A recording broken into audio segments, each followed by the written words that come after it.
All right, let's talk some NFL draft here on Send It In.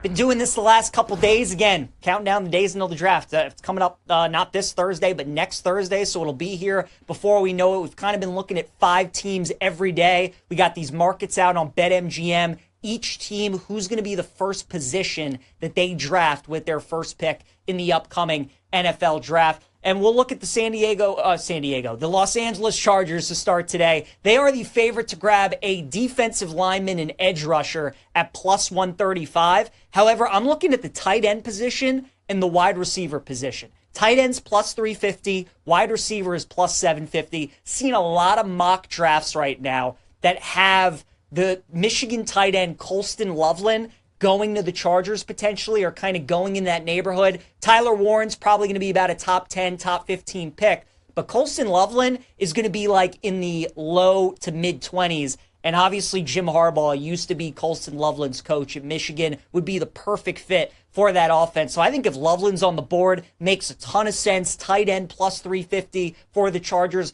Also, the wide receiver position is at plus 750. A lot of us thought that maybe the Chargers would get a receiver last year at number 5, but in year 1 of Harbaugh, it just made sense that he wanted to go with an O-lineman to build up his team and build up his O-line. He did that with Joe Alt. Now it's time to get Herbert some weapons. So whether that's Loveland at tight end, whether that's one of the receivers, I think good value on both those. I like tight end plus 350 or wide receiver at plus 750 for the Chargers. Then you got the Las Vegas Raiders, who are minus 145 to grab a running back with the number 6 overall pick. A lot of chatter that the Raiders certainly could go get Ashton Genty, the running back out of Boise. Although I've seen some mocks now that have Genty potentially going to the Jags at number 5. The Raiders are a wild card this year because we know the old Raiders regime. If Genty was available, he absolutely would be the play at 6. But now with Pete Carroll as the head coach, Geno's there as the quarterback, Spytek comes over from Tampa as the new general manager.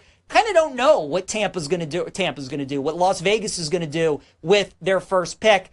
I think that makes it interesting and a good market to bet into. I kind of like the O-line at plus 850, and I like the defensive line at 10-1. There's a chance that Mason Graham potentially, just the way that the first 5 picks shake out, that Mason Graham just falls into the lap of the Raiders at pick 6. If that happens, I think they go with him. That's pretty good value at 10-1. Or maybe they go after one of the offensive linemen. Maybe they get Will Campbell. Maybe they get Membu from Missouri as well. There's some options there with the Raiders at number 6 if they don't get Genty, which I don't think they will. I think this Raider front office is going to do things that we normally don't see the Raiders front office do. So I like that value. O-line plus 850 or D-line for the Raiders at 10-1. The Colts right now, they are the favorite to land a tight end at minus 110. It looks like Tyler Warren is probably on his way to Indianapolis if he is still available at pick 13.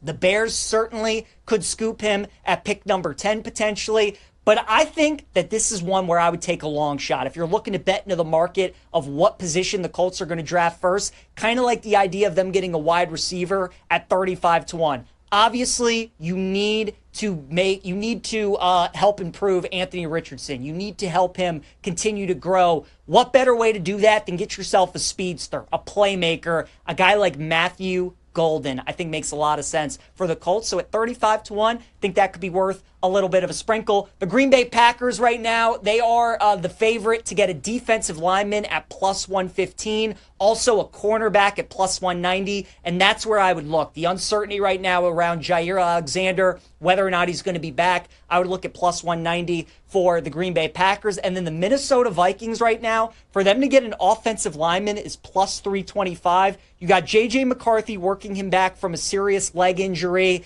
Build up that O-line. Kelvin Banks from Texas could be available for the Minnesota Vikings. Obviously, with O'Connell being an offensive-minded guy, wanting to protect the young quarterback. I know they lost pieces on the defense this offseason, but I think Minnesota tries to bulk up that O-line. Kelvin Banks, I think, is a good option. Plus 325 for the Vikings to get an O-lineman, I think makes a lot of sense.